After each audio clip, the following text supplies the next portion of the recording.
ब्रह्मा गुरु विष्णु गुरुदेवो महेश्वरः गुरु साक्षात् परब्रह्म तस्मै श्री गुरवे नमः। सतं ब्रह्मा कायं सूर्यकोटिसमप्रभं निर्विघ्नं कुरु मे देव सर्वकार्येषु सर्वदा। దేవి భాగవతంలో సౌండ్ చేయకండి. దేవి భాగవతంలో నిన్నటి రోజున మనం వ్యాస భగవానుడు శుకుడి గురించి ఒక పుత్రుడు కావాలి కదా, సుఖోత్పత్తి. సో ఇంకా పుత్రుడు కలగలేదు, అందుకోసం ఆయన మళ్ళీ తపస్సు చేయడం ఎలా చేశారు, కొడుకు కోసం ఎంత ఆరాటపడుతుంది చూడండి. అంటే ఆడపిల్లలు తక్కువ అని అనట్లేదు ఇక్కడ. అక్కడ పుత్రుడు కావాలి అని అంటే ఏంటంటే పున్నామ లోకం నుంచి తప్పిస్తారంట. అంటే నరకలోకం ఇలాగే యమలోకాలు కొన్ని ఉన్నాయో అది కూడా ఒక దారి. కొడుకు వల్ల ఒక దారి ఉంది, నరకలోకానికి వెళ్ళకుండా తప్పించుకోవచ్చు. ఆడపిల్లల వల్ల లేదా అంటే కన్యాదానం వల్ల ఉంది. ఆడపిల్లలకి మంచి వరుణ్ణి చూసి పెళ్లి చేస్తే, అది కూడా ఎప్పుడో కార్తీక మాసంలో కన్యాదానం చేస్తే ఆయన నరకానికి పోదు. ఇది ఎవరు చెప్పరు. ఎంతసేపు కొడుకు పుడితే మాత్రమే లోకం తప్పించుకోవచ్చు, పున్నామ లోకం నుంచి తప్పించుకోవచ్చు అని చెప్తారే కానీ ఆడపిల్లలు ఉన్న వాళ్ళు చెప్పాలి ఆ విధంగా. సరే, వ్యాసుని తపశ్చర్య. ఇవాళ రోజున వ్యాసుడు ఇలాంటి తపము చేశాడు కొడుకు కోసం అనేది డిస్కస్ చేద్దాం. అంతగా సూతుడు ఇలా చెప్పడం మొదలుపెట్టాడు. అవునవును, అద్భుతావహమైన సుఖచరణ గాథ చెప్తాను. ఇప్పుడు ఋషులు అడిగారు కదా, సూత మహర్షిని అడిగారు, ఆయన వ్యాస భగవానుడు ఏ విధంగా తపస్సు చేశాడు పుత్రుడు కోసం అని అడిగారు. సరే, దాని గురించి చెప్తాను. ఏకాగ్రంగా వినండి అంటే ఎవరిని డిస్టర్బ్ చేయకుండా ఏకాగ్రత చిత్తంతో వినండి. అంటే గురువుగారు అలా చెప్తూ ఉంటే అలా బ్రెయిన్లోకి వెళ్ళిపోవాలి. అంతేకాని పక్కన అటు ఇటు చూడాలు, దిక్కు చూడాలు, అంటే సగం ఈ సగం వదిలేయడం అలా ఉండకూడదు. అలా జాగ్రత్తగా ఏకాగ్రత చిత్తంతో వినండి అన్నారు. పుత్రాది అయి సాత్యవతేయుడు అంటే వ్యాస భగవానుడు మనోహరమైన మేరు నగశృంగం మీద కర్ణికార వనంలో, మేరు పర్వతం దగ్గర వెళ్ళారు అనుకున్నాం కదా, అక్కడే పక్కన అడవి పేరేంటి కర్ణికావనం. అక్కడ వెళ్ళి నారదుడి వల్ల తాను పూర్వం వినిన ఏకాక్షర మంత్రం, నారదుడు వచ్చి మంత్రం ఇచ్చి వెళ్ళాడు. ఎవరికి ఇచ్చాడు? వేదవ్యాసుడు. వేదవ్యాసుడికి ఇచ్చాడు. ఎందుకోసం ఇచ్చాడు? కొడుకు కావాలన్నాడు కాబట్టి. ఆ ఏకాక్షర మంత్రాన్ని, ఆ వాగ్బీజాన్ని, బీజం అంట, బీజాక్షరాలు అందుకే అన్నారు. అవి చాలా పవర్ఫుల్. ఓంకారము, ఐం. స్టూడెంట్స్ ఏంటంటే ఐం అనుకో, సరస్వతి బీజం. అది ఎంత వీలైతే అంత జపం చేసుకుంటే మనకి టఫ్ అనిపించిన ఆన్సర్స్ ఈజీ అవుతాయి. చదవబుద్ధి కాలేని వాళ్ళకి చదవబుద్ధి అవుతుంది. లేదని ఏమైనా డిస్టర్బెన్సెస్ ఉంటే పోతాయి. ఆ మలినాన్ని తీసేస్తుంది, అప్పుడు బుద్ధి ప్రకాశిస్తుంది. ఐం బీజాక్షరం, సరస్వతి బీజాక్షరం. అదే లక్ష్మీ కటాక్షం కావాలంటే శ్రీ మంత్రం. ఒక పెద్ద మహామంత్రం, దానిలో అన్ని బీజాక్షరాలు కలిసి వస్తాయి. అది ఇప్పుడే కాదు, మీకు ఇంకా టైం ఉంది. దానిలో ఒక గృహస్థుడికి ఏం కావాలో అన్నీ ఉంటాయి. మీకు మ్యారేజ్ అయినప్పుడు ఎప్పుడో అప్పుడు అది ఎప్పుడు కావాలో దొరుకుతుంది. అలా తొందర పెళ్లి చేసుకోకూడదు. కర్ణికారవనంలో నారదుని వల్ల తాను పూర్వం వినిన ఏకాక్షర మంత్రాన్ని వాగ్బీజాన్ని జపిస్తూ మహామాయను ధ్యానిస్తూ అమ్మవారి గురించి ఆ బీజాక్షరం అమ్మవారిని ధ్యానం చేస్తున్నారు. లైటేసి వచ్చారు. మహాబీజాక్షరాన్ని ధ్యానిస్తున్నారు ఎవరో? వ్యాస భగవానుడు. ఎందుకోసం? పుత్రుడు కావాలి. గతారుడైన 100 సంవత్సరాలు శివమహేశ్వరులను గూర్చి ఘోర తపస్సు చేశాడు. అమ్మవారికి అయ్యవారికి ఇద్దరు కలిసి ఆయన తపస్సు చేశారు. ఎవరు? వ్యాస భగవానుడు. తనకు సకల తత్వ తేజస్శాలి అయిన సుతుడు కావాలని అతనికి ఆంక్ష. గొప్ప తేజస్సుతో కూడిన కొడుకు కావాలి. గొప్ప తేజస్సు ఉన్నవాడు ఎవరు ఉంటారు? గొప్ప యోగి ఉంటారు. తేజస్సు ఎప్పుడు వస్తుంది? మీరు సాధన చేయక మీరు కావాలంటే అబ్జర్వ్ చేయండి. మీరు పురాణాలు విని మీ ఫేస్లో గ్లో వస్తుంది తేజస్సు. ఎందుకు వస్తుంది? మీరు కావాలంటే మీరు ఫోటోలు దిగిన చూసుకోండి. పురాణాలు వినకముందు ఫోటోలు, పురాణాలు వింటూ పండిపోతున్నా మంచిగా బుర్ర పండిపోవడం ఎప్పుడైతే స్టార్ట్ అవుతుందో మీలో కూడా ఆ గ్లో వస్తూ ఉంటుంది. అది గురువులకు ఉంటుంది సహజంగా. ఎందుకంటే గురువు అవ్వడానికి ముందే ఆయన ఎన్నో టెస్టులు రాసుంటారు వాళ్ళ గురువు గారి దగ్గర నుంచి. సో వాళ్ళంతా ఆయనకి సాధన మార్గంలో ఉన్నారు కాబట్టి వాళ్ళకి ఆ తేజస్సు కనబడుతున్నారు. అలా మీకు కూడా వస్తుంది గురువు నుంచి. తనకు సకల తత్వ తేజస్సాలైన సుతుడు కావాలి, అంటే గొప్ప తేజస్సాలైన కావాలి, కొడుకు కావాలి. ఆ పర్వత శృంగము ఆకర్ణికారవనము ఎంతో మనోజ్ఞంగా ఉంటాయి. ఆ పర్వత శృంగము ఏ శృంగము? ఏ పర్వతం? అది వేరే పర్వతం. ఏ వనము? కర్ణికావనము. అక్కడ నిరంతరము దేవతలు మునులు విహరిస్తూ ఉంటారు. చూడండి, తపస్సు చేయడానికి ఇప్పటికి కూడా భూమి మీద మనం వెళ్ళలేని ప్లేసెస్ కొన్ని ఉన్నాయి. ఎందుకు వెళ్ళలేమంటే మన మనుషులు, మనకు అక్కడ వెళ్ళడానికి లేదు అర్హత. అవి ఎలా ఉంటాయంటే నేచరే మిమ్మల్ని ఎలా చేయలేదు. బాగా సివియర్ కోల్డ్, సివియర్ హీట్, లేదంటే దట్టమైన అడవులు, లేదంటే భయంకరమైన మృగాలు, జంతువులు ఉన్నాయి. అక్కడ వెళ్ళలేము. అక్కడ వీళ్ళు వెళ్ళి తపస్సు చేస్తారు. ఎందుకంటే వీళ్ళకి వెళ్ళవడం. అవి అవన్నీ కూడా వీళ్ళని ఏమీ చేయలేరు. మనలాంటి వాళ్ళు ఎలాగంటే ఫస్ట్ ఇంట్లో సాధన చేయగానే పిలుపు వస్తుంది. పిలుపు వచ్చినప్పుడు పలానా చోటుకి వెళ్ళి తపస్సు చేసుకోండి అని గురువు గారు ఎవరో చెప్తారు, అప్పుడు వెళ్ళిపోతారు. అంటే ఆ లైన్ ఆల్రెడీ క్లియర్ అయ్యి ఉంటుంది, గేట్స్ అన్ని ఓపెన్ అయ్యి ఉంటాయి. ఆదిత్యులు, వసురుద్రులు, మరుత్తులు, అశ్విని దేవతలు, ఇంకా బ్రహ్మవిత్తములైన మహర్షులు అక్కడ వసిస్తూ ఉంటారు. చూడండి, అశ్విని దేవతలు, మరుత్తులు, వసురుద్రులు, ఆదిత్యులు, అంటే వీళ్ళందరూ అక్కడ ఉంటూ ఉంటారు. ఆదిత్యుడు అంటే ఎవరు? సూర్యుడు. కానీ మనకు తెలిసిందేంటి, ఒకటే సూర్యుడు తెలుసు. అలా ఎంతోమంది ఉన్నారు, వాళ్ళకి నివసిస్తూ ఉంటారు. మధుమధురమైన అవన్నీ ఒకరోజు డిస్కస్ చేసుకున్నాం. ఎంతమంది ఆదిత్యులు ఉన్నారు, మరుత్తులు ఎంతమంది, వసువులు ఎంతమంది, అవన్నీ డిస్కస్ చేయాలి. మధుమధురమైన సంగీతం వినిపించే ఆ హేమ నగరం శిఖరం మీద వ్యాస భగవానుడు తపశ్చర్యలో మునిగి ఉండగా, హేమనగర శిఖరం, హేమకర కాదు నగరం, హేమ అంటే మంచు, మంచు కదా, హిమం అంటారు. అలా హిమాలయాల దగ్గర వ్యాస భగవానుడు తపశ్చర్యలో మునిగి ఉండగా అతని తేజస్సు సకల చరాచరిస్తాన్ని ఆక్రమించింది. గొప్ప తపస్సు చేస్తున్నాడు. ఎలా మనుషులు పెట్టుకుని అమ్మవారు బీజాక్ష మనసులు తలుచుకుంటూ మనం ఎలా అంటాం, అలా ఆయన గొప్పదైన అమ్మవారి గురించి తపస్సు చేయడం స్టార్ట్ చేశాడు. చేస్తే ఆయనలోంచి వెలుగు వచ్చి ఆకాశం అంతా నిండిపోయింది. ఒక సూర్యుడు అక్కడ ఉన్నట్టుగా ఉంది. పొద్దున సూర్యుడు చూస్తే ఎలా ఉంటుంది, వెలుగంతా నిండిపోతుంది. చూడండి, పొద్దున 6 o'clock చూడండి, ఆ సూర్యుడు వస్తూ వస్తూ వస్తూ వెళ్తురు. అలా వ్యాస భగవానుడు ఎక్కడో అక్కడి నుంచి వెళ్తురు వస్తుంది. ఒక సూర్యుడు ఉన్నట్టుగా ఉంది అక్కడ. అతని జటలు అగ్నివర్ణాలయ్యాయి. జటలు ఉంటాయి కదా, అవన్నీ వెలిగిపోతున్నాయి. ఇలా ఇవి ఇంగ్లీష్ సినిమాలు మీరు చూస్తుంటారు, థానోస్ ఏవో ఉన్నాయి కదా, అవన్నీ రకరకాల, అవన్నీ మనమే కాపీ కొట్టి వాళ్ళు అలా తయారు చేస్తున్నారు. ఆ వెంట్రుకలు జటలు కట్టి ఉంటాయి కదా, అవన్నీ కూడా లైట్నింగ్, మొత్తం లైట్ పెట్టినట్టుగా ఉందంటే అంత శక్తి వాళ్ళలోకి వచ్చేసింది ఆయనకి. ఆ బీజాక్షర శక్తి అంటే మొత్తం వెలిగిపోతున్నాడు స్వామి వ్యాస భగవాను. వ్యాసుని తపస్తేజానికి వివరుడైన దేవేంద్రుడు చూసి శివుడు అన్నాడు. వ్యాసుడి యొక్క తపస్సు చూసి ఇంద్రుడు భయపడుతున్నాడు. ఎందుకు ఇంద్రుడు భయపడుతున్నాడు? ఇంద్రుడికి ఎప్పుడో ఒక భయం, భూమి నుంచి ఎవరు గొప్ప తపస్సు చేస్తే వాళ్ళ మీదకి అప్సరసలు పంపించి, దేవకన్యలు ఉన్నారు కదా, అప్సరసలు వాళ్ళని పంపించి వాళ్ళని అట్రాక్ట్ చేసి వాళ్ళ తపస్సు భంగం చేయడం అని ఒక డ్యూటీ అయింది పాపం. ఎందుకంటే ఎవరినొచ్చి ఇంద్ర పదవిలో కూర్చుంటాడేమో. అలా ఇంద్రుడు టెన్షన్ పడుతున్నాడు వ్యాస భగవానుడి యొక్క తపస్సు చూసి. వెంబడే శివుడు చూసి అంటున్నాడు, ఎవరితోని? ఇంద్రుడితో అంటున్నాడు, ఇంద్ర ఎందుకు ఈ భీతి, ఎందుకు ఈ భయం అంటున్నాడు. తాపసులందు నీకు ఈర్ష్యాశయాలు తగు, తపస్సు చేసే వాళ్ళ మీద నీకు ఈర్ష్య పనికి రాదు అంటున్నాడు. అంటే పొరపాటున వీడు తపస్సు చేసేస్తే నా లాగేసుకుంటాడేమో పదవి, అలాంటి ఈర్ష్య నీకు వద్దు అంటున్నాడు శివుడు. నన్ను శక్తి సమన్వితునిగా భావించి మునులు నన్ను గురించి తపస్సు కావిస్తూ ఉంటారు. నన్ను శివుడు అంటున్నాడు శక్తి సమన్వితునిగా అనుకొని ఋషులు నా గురించి తపస్సు చేస్తారు, అప్పుడు నేను వాళ్ళకి వరాలు ఇస్తూ ఉంటానని శివుడు చెప్తున్నాడు.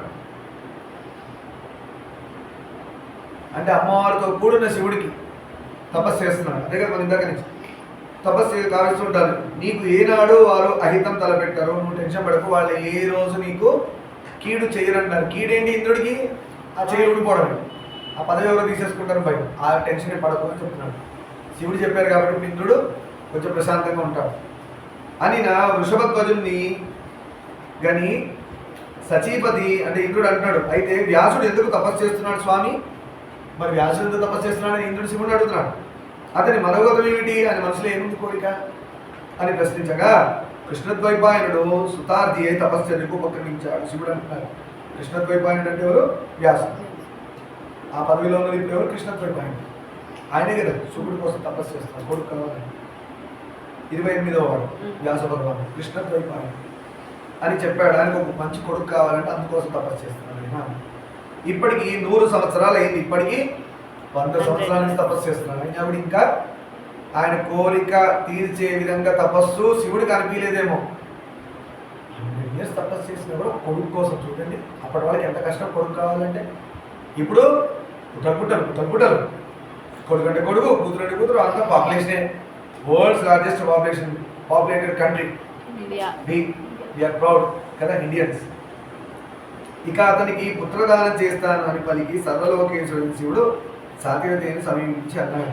ఇంద్రుడి దగ్గరికి వచ్చి శివుడు అంటున్నాడు, ఇంకా ఆయనకి కొడుకుని ప్రాప్తించాల్సిన టైం వచ్చింది, అందుకని నేలాడికి పుత్రుడు కావాలన్న వరాన్ని సిద్ధింపజేస్తానని శివుడు బయలుదేరుతున్నాడు. మహర్షి లే అన్నారు శివుడు వెళ్ళి. ఎవరిని?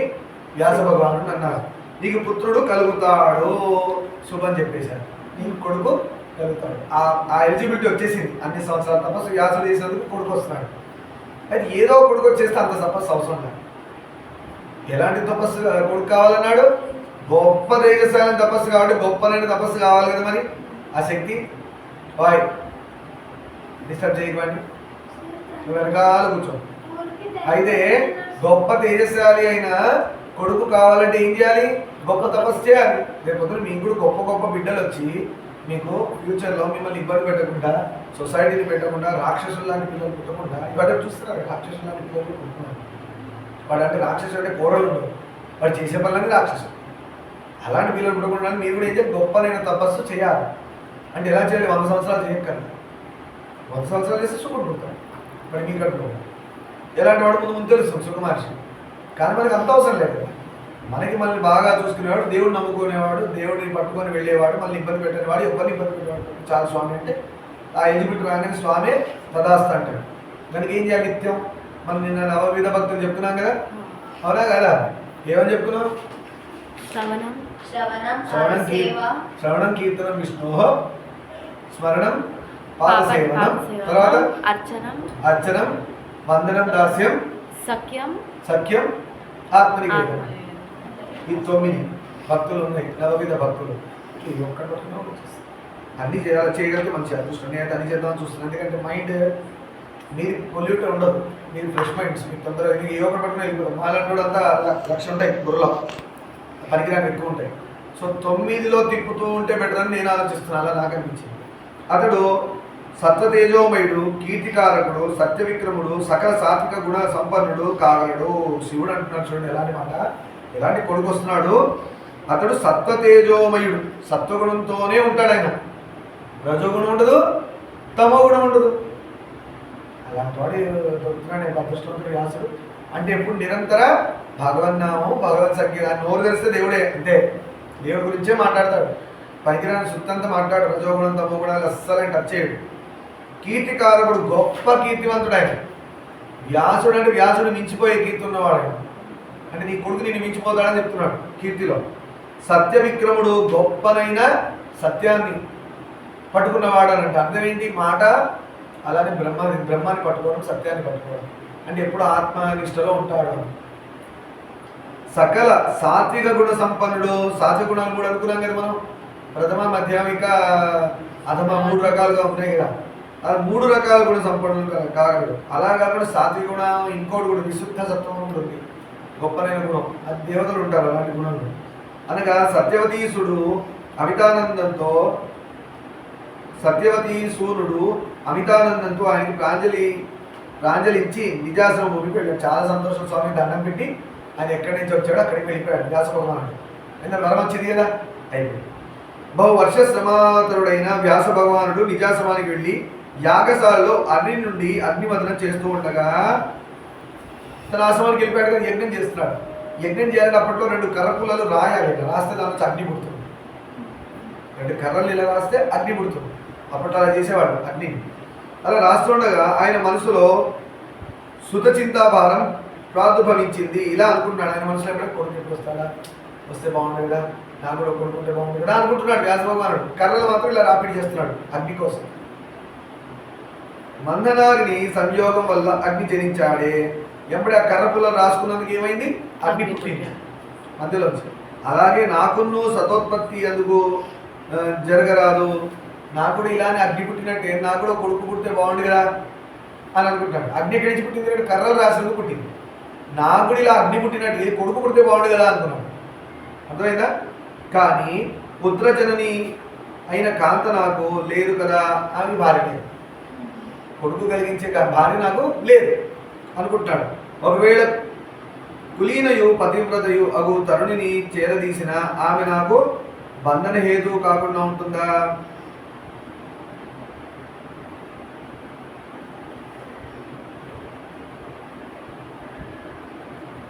ఒకవేళ ఒక ఆడమనిషిని, పతివ్రత అయిన ఆడమనిషిని చేరదీసిన ఆమె నాకు అంటే భార్య, మళ్ళీ సంసారం, ఇవన్నీ బంధనాలే కదా. అలా కొడుకు కోసం నేను నిజంగా అలా పెళ్లి చేసుకోనో, లేదంటే ఒక భార్య పతివ్రత అవన్నీ చేసుకున్నా, అలా వెళ్ళినా కూడా నాకు అది బంధన హేతు అవుతుంది కదా. అంటే ఫ్యూచర్లో ఏమవుతుంది? మళ్ళీ సంసారం, ఈ గోలంతా వచ్చేస్తుంది. అప్పుడు నా కాలికి నేనే సంఖ్యలు తగిలించుకున్నట్టు అవుతుంది కదా, అంటే నా సాధన పోతుంది కదా, ఇక వీళ్ళని చూసుకోవడం సరిపోతుంది. మళ్ళా డ్యూటీలు పిల్లలు అవుగాక సందేహం దేనికి? ఒకవేళ అలానే అవుతుంది అనుకో, డౌట్ ఎందుకు? గృహస్థాశ్రమంలోకి వస్తాడు ఇప్పుడు ఆయన, అవునా? శివుడు నిర్వికారుడయ్యు గాహస్య జీవితం గడపడం లేదా? ఇప్పుడు మళ్ళీ ఆయన పెళ్లి చేసుకోవాలి, కొడుకు కావాలి కదా, దాన్ని సపోర్టివ్గా ఎత్తుకుంటున్నాడు. శివుడు విరాగి, కానీ ఆయన కూడా భార్య ఉంది, పిల్లలు ఉన్నారు కదా. అంత సంసారంలో శివుడు వైరాగ్యంతో ఉంటున్నాడు కదా.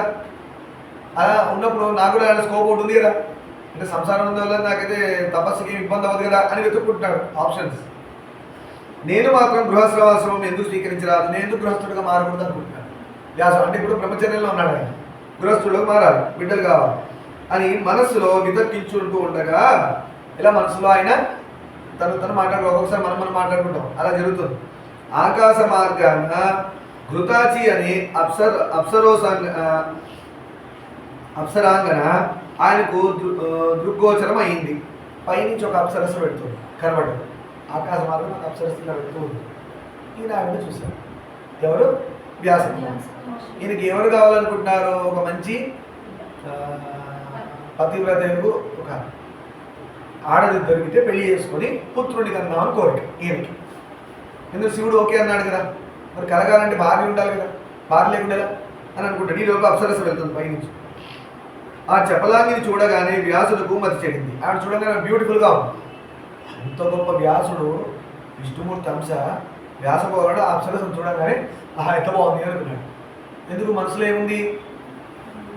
కొడుకు కావాలని.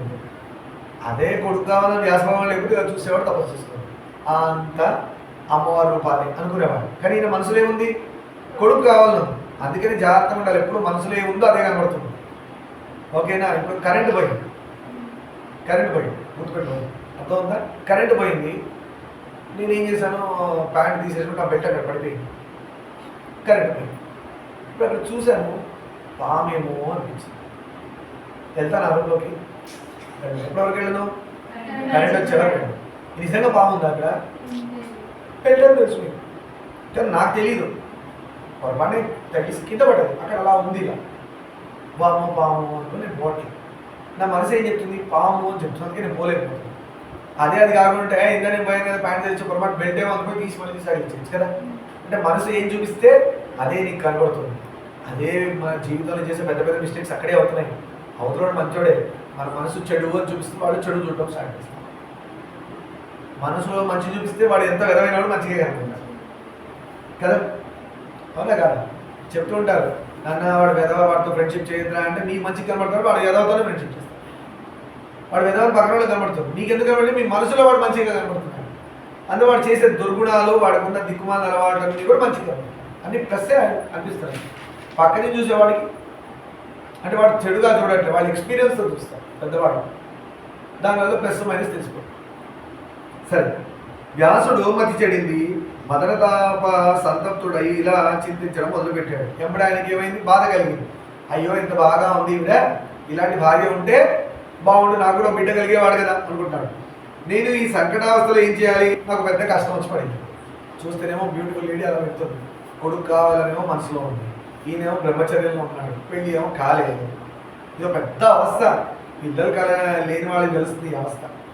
కొంతమంది ఫ్యామిలీస్లో పిల్లలు ఉంటారు, పాపం పెళ్లి చేసుకుని ఉంటారు, కానీ కొన్ని ఏళ్ళు అయిపోయి. ఇవాళ రేపున్న దౌర్భాగ్యం ఏంటంటే పిల్లలు పెళ్లి చేసుకుంటున్నారు కానీ కావాలని పిల్లలు వద్దనుకుంటున్నారు. ఇది ఒక దరిద్రం.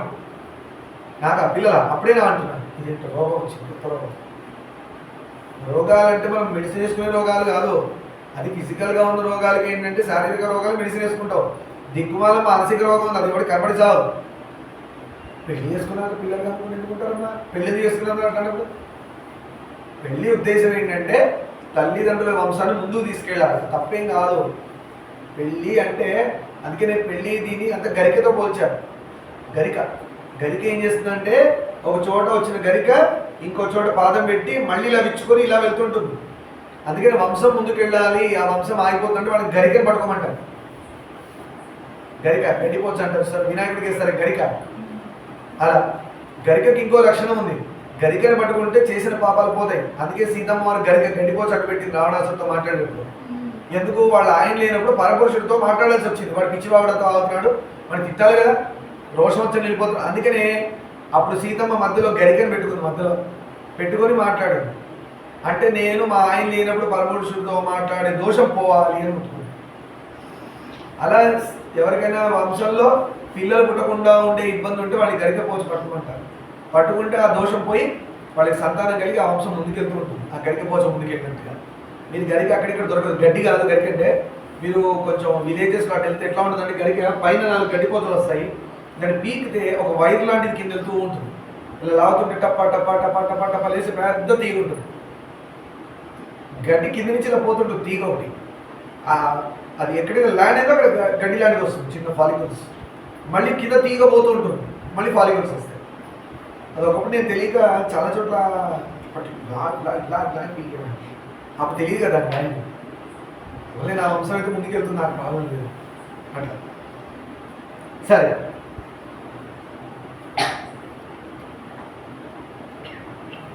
ఈయన గొప్ప అవస్థలో ఉన్నాడు కదా పాపం, బిడ్డలేరు. ఈ అప్సరస నన్ను వంచడానికి వచ్చింది. ఈమె కావాలని, నేను కొడుకు కావాలన్న టైంలోనే నన్ను ఇబ్బంది పెట్టడానికి వచ్చింది. అందుకే నా ముందు తిరుగుతుంది కదా బ్యూటిఫుల్గా.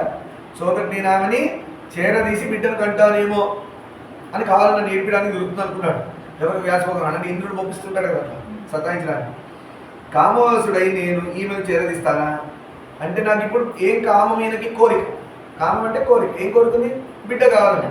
బిడ్డ కావాలనే కోరికలో నేను ఈమెను ఏమైనా దగ్గర తీసుకుంటానా అని అంటున్నాను. మునులందరూ నన్ను చూసి 100 ఏళ్ళు తపస్సు చేశాడే, ఇప్పుడు ఈ అప్సరసను చూసి ఇలా విహ్వలుడయ్యాడేమిటి అని నవ్వుకుంటారు. గొప్ప వేదవ్యాసుడు అప్సరసలైతే చూసి ఆమెను భార్యగా చేసుకొని బిడ్డను కన్నాడే 100 ఏళ్ళు తపస్సు చేశాడు. వేదవ్యాసుడు అవ్వ ఇలా చేశాడా అని అనుకుని నవ్వుతారేమో అనుకుంటున్నారు అందరూ అని అనుకుంటారని అనుకుంటున్నాడు ఈయన వ్యాసుడు. వేరే ఋషులు మునులందరూ నన్ను చూసి నవ్వుకుంటారేమో ఇలా అంటే ఇంత ఈజీగా అలా ఎలా ఒక అమ్మాయి ఎలా వెళ్ళిపోతే బ్యూటిఫుల్గా అలా ఇలా పడిపోయాడు ఈయన బిడ్డ కావాలనే దానిలో. అంటే ఇంత గొప్ప చరిత్ర 100 ఏళ్ళు తపస్సు చేసిన వేదవ్యాసుడు ఇలా చేశాడా అని ఒక డౌట్ వస్తుంది కదా అందరికీ అని ఈయన వీలైపోయాడు డౌట్. అలా చేయకూడదు. అంటే ఇది ఒక గ్రేట్ కాన్సెప్ట్ గుర్తుపెట్టుకోండి. మనసులో దిక్కుమాల అవసరం వస్తుంది మంచి ఆలోచన. మీరు ఎటు పోతున్నారని చెప్పడానికి వ్యాస భగవానుడు మన కోసం ఇంత ఇబ్బంది పడ్డాడు. నిజంగా మన మనసులో కూడా ఇలాంటివన్నీ జరుగుతుంటాయి, యుద్ధాలు, నేరాలు, ఘోరాలు. ఎటువైపు వెళ్తామనేది ఎట్లా తెలుస్తుంది? పురాణం, గురు మాట, రామాయణం. రామాయణంలో రాముడి దగ్గరికి శూర్పణఖ వచ్చింది. ఎలా వచ్చింది? రాక్షసులా వస్తే చేసుకోవడం. చాలా బ్యూటిఫుల్ లేడీ, ఎవరైనా చూస్తే చేసేసుకుంటారు పెళ్ళి. ఏం చేశారు? రా చేసుకుంటానంట. రాముడు క్షత్రియుడు, చేసుకోవచ్చు, ఎంతమంది నన్ను చేసుకోవచ్చు. రాముడు చేసుకున్నాడా? ఏకపత్ని వ్రత ధర్మంలో ఉన్నాడు ఆయన మాట నిలబడి. అంతే బ్యూటిఫుల్ కదా. తర్వాత చూసుకున్నది చేసుకున్నాక ఇంకో చోట పెడదాము, బయటకు మాత్రం ఏకపత్ని వ్రతం చెప్దామని అట్లా ప్లాన్లు ఉన్నాయా? లేవు. ఆయనకు ఆయన నిలుచున్నాడు ఆయన మాట మీద. లోకాన్ని మోసం చేయడం 2 నిమిషాలు పట్టి ఆయన మాట. అందుకే మన మనస్సాక్షి అంటారు. మన మనస్సాక్షికి తెలవాలి ఏం చేసినా. అదే లోకం కోసం మనం ఏమీ చేయక్కర్లేదు. అలా శూర్పణఖ అని చేసిన రాముడు ఎంత స్టేబుల్గా ఉన్నాడు, అలా వేదవ్యాసుడు ఉండడానికి ప్రయత్నం చేస్తున్నాడు. ఎన్ని ఇవే మాయ, ఇదే మాయ. మగవాళ్ళకైతే ఆడవాళ్ళని సృష్టించి పడేస్తారు సాధన నుంచి, లేదా డబ్బులు చూపించి పడేస్తారు, లేదంటే శక్తులు ఇస్తారు. గాల్లో తేలే శక్తి, నీళ్ళలో నడిచే శక్తి, ఇలా తపస్సు చేసే వాళ్ళకి శక్తులు అన్ని ప్రదర్శిస్తుంటారు, అన్నీ వస్తుంటాయి. అది పట్టుకున్నారా పడిపోయాడు. వద్దు వద్దు. మన సుందరుడి చరిత్రలో ఏం తెలుసుకున్నాం? ఆయనకి నవరత్నాలు అవి ఇవి కాళ్ళ కింద పోసారు. ఆయన తొక్కుడు వెళ్ళిపోయాడు శివశివ అనుకుంటూ, కానీ వాడి దగ్గర ఆగిపోవాలి. బంగారు నాణాలు అన్నీ పోస్తున్నాయి సుందరుడి టైంలో. అన్నీ వద్దు వద్దు వద్దు అనుకుని వెళ్ళాడు కదా. నాకేం కావాలనుకున్నాడు? శివుడు పొరపాటు ఇవి పట్టుకుంటే ఎక్కడుంటావు? ఇవి ఎక్కడి నుంచి వచ్చినాయి? భూమి నుంచి వచ్చాయి. పట్టుకుంటే ఎక్కడుంటావు? భూమిలోనే ఉంటావు. భూమిలో ఉంటే కాడికి ఇంత తపస్సు. భూమి వద్దని కదా మనం తపస్సు చేసేది. ఇక్కడ వద్దే వద్దు బాబోయ్. ఇది చూడడానికి ఎంత బ్యూటిఫుల్ ఉంటుందో అంత నరకం. నరకం ఎక్కడో లేదు, భూమి మీదే ఉంది. స్వర్గము భూమి మీదే ఉంది. ఎగ్జాంపుల్ ఎందుకు? తిని బాగా ఉన్నంతసేపు స్వర్గంలో ఉంటుంది, అయిపోయాక తెలుస్తుంది. ఎంజాయ్ చేసినంతసేపు స్వర్గం, ఎంజాయ్మెంట్ అయిపోయాక నరకం అని కూడా అంటారు పెద్దవాళ్ళు. నిజమైన నరకం అక్కడ ఉంది, దక్షిణాన ఇటువైపు కార్నర్లో, నార్త్ సౌత్ వెస్ట్ డైరెక్షన్ డయాగ్నల్గా పైకి వెళ్ళాలి. ఇట్లా సౌత్ వెస్ట్ డైరెక్షన్లో భూమి నుంచి డయాగ్నల్గా పైకి వెళ్తే యమలోకం అక్కడ ఉంది కార్నర్లో.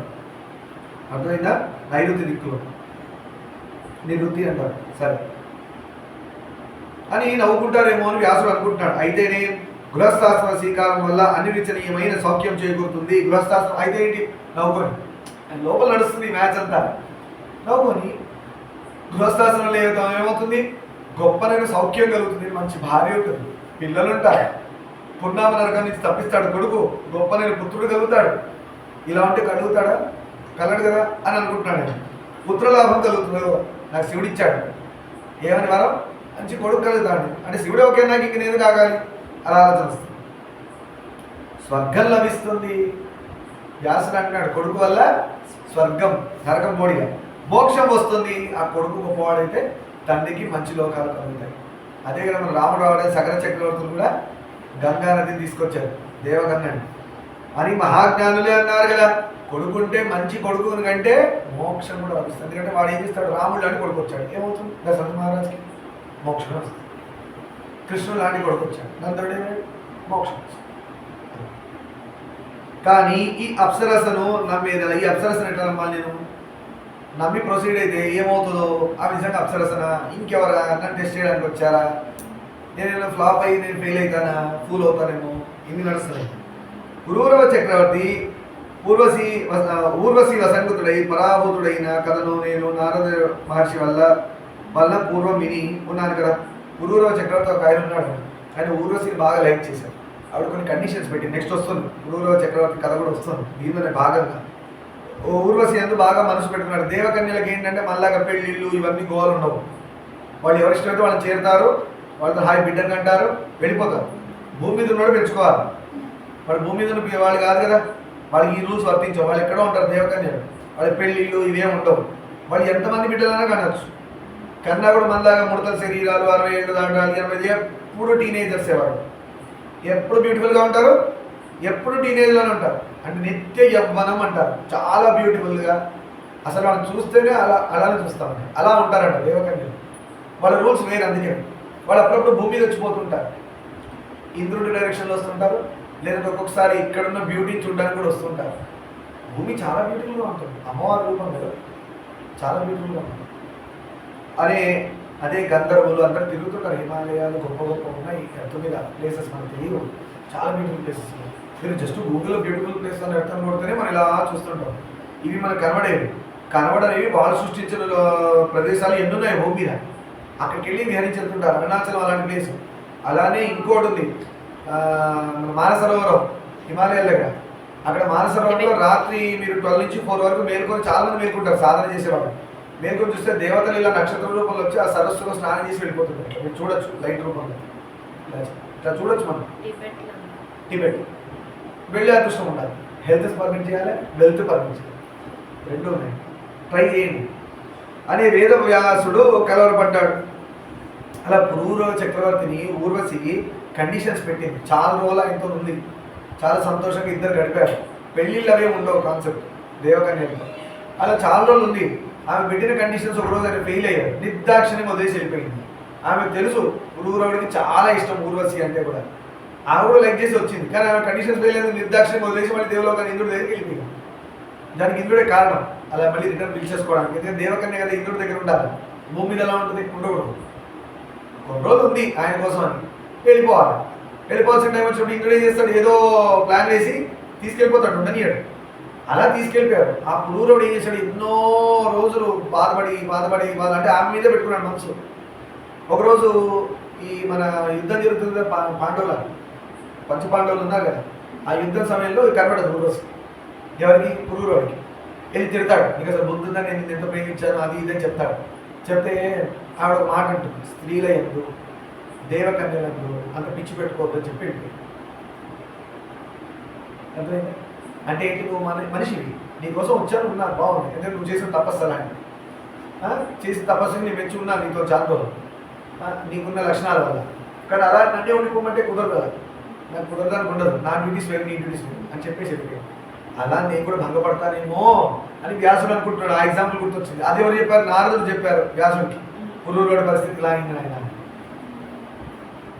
అనగా మునీంద్రులు సూత మహర్షి నీ రసనాంచలం నుండి వెలువడు మాటలు సుధామధురాలు ఎంత విన్నా మాకు తనివి తీరకుండా ఉంది. ఇప్పుడు మునీంద్రులు అంటున్నారు సూతుడితో, ఎంత బాగా చెప్తున్నారు అయ్యా, ఇంకా చెప్పండి అంటారు. అంటే వ్యాస భగవాన్ అక్కడ కట్టేది స్టోరీ. ఇప్పుడు మళ్ళీ సూతుడి దగ్గర రండి. ఋషులందరూ సూతుడితో అంటున్నారు, ఎంత విన్నా మాకు తనివి తీరకుండా ఉంది. ఆ పురూరవుడెవరు? ఇప్పుడు పురూరవ చక్రవర్తి గురించి చెప్పంటున్నారు. శుకుడు ఏమైంది? ప్రతిసారి పక్కగా పోతుంది సుఖమహర్షిని. ఇప్పుడు పురూరవ చక్రవర్తి గురించి చెప్పండి అన్నారు. ఊర్వశి ఎవరితే? ఈ ఊర్వశి ఎవరు? ఆమె వల్ల రాజేంద్రులకు పరాభవం కలగడానికి హేతు ఏమిటి? ఆయన వల్ల, ఆ ఊర్వశి వల్ల పురూరవుడికి ఎలాంటి అవమానం జరిగింది? స్టోరీ లోపల స్టోరీ. శుకుడిది ఎప్పుడో చెప్దాం అనుకున్నాం, 4 స్టోరీ లేని మధ్యలో, అవునా కదా? ఇప్పుడు మళ్ళీ పురూరవుడు దూరుతున్నాడు మళ్ళీ మధ్యలో. మాకు వినాలని ప్రబలమైన ఆకాంక్ష కలుగుతోంది, సాకల్యంగా చెప్పండి అని వేడుకున్నారు అని చెప్పుకుంటూ పురూరవ చక్రవర్తి వృత్తాంతం రేపు, లేదా అంతకుముందు ఇంకొకటి ఉంది. పురూరవ చక్రవర్తి కన్నా ముందు బుధోత్పత్తి, బుధగ్రహం ఉంది కదా, బుధగ్రహం. సో ఆ బుధగ్రహం ఎలా ఉత్పత్తి, ఆ బుధుడు ఎలా పుట్టాడు అనేది చెప్పుకుంటూ పురూరవ చక్రవర్తిలోకి వెళ్ళాలి. అంటే ఈ స్టోరీలో మళ్ళీ ఇంకో స్టోరీ వచ్చింది. శుకుడు మహర్షి గురించి చెప్పుకుంటూ పురూరవ చక్రవర్తి వచ్చింది. పురూరవుడు రావడానికి ముందు బుధుడు గురించి చెప్పుకోవాలి. ఆ బుధుడు అనేవాడు ఎలా పుట్టాడు, ఆ బుధుడి నుంచి మళ్ళీ పురూరవుడు ఎలా వచ్చాడు, ఇలా చెప్పుడు శుకుడు దగ్గర పోవాలి. అంటే ఇవాళ రోజున ఇక్కడికి చెప్పుకుందాం. శుభం పలుకుతూ రేపటి రోజున బుధోత్పత్తి, బుధుడు ఎలా పుట్టాడు అనేది మాట్లాడుకుంటూ మెల్ల పురూరవుడి దగ్గరికి వెళ్ళి పురూరవ చక్రవర్తి నుంచి సుఖ మహర్షి ఎలా వచ్చారు, వ్యాసుడికి ఎలా పుట్టారు అనే దాని గురించి తెలుసుకుందాం. ముందు సర్వం శ్రీ ఉమామేశ్వర పాదాభిందార్పణమస్తు. లోకాన్ సమస్తాన్ సుఖినో భవంతు. శాంతి శాంతి.